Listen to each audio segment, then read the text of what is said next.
Tonight, South.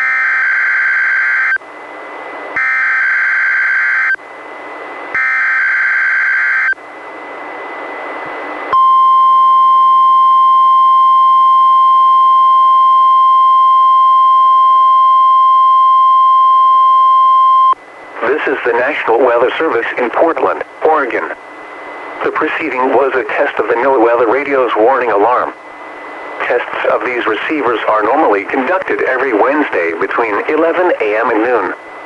If there is a threat of severe weather on the day of the test, it will be postponed until the following week.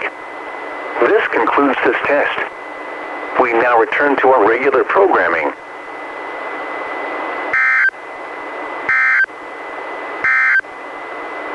This is NOAA Weather Radio Station KEC 91.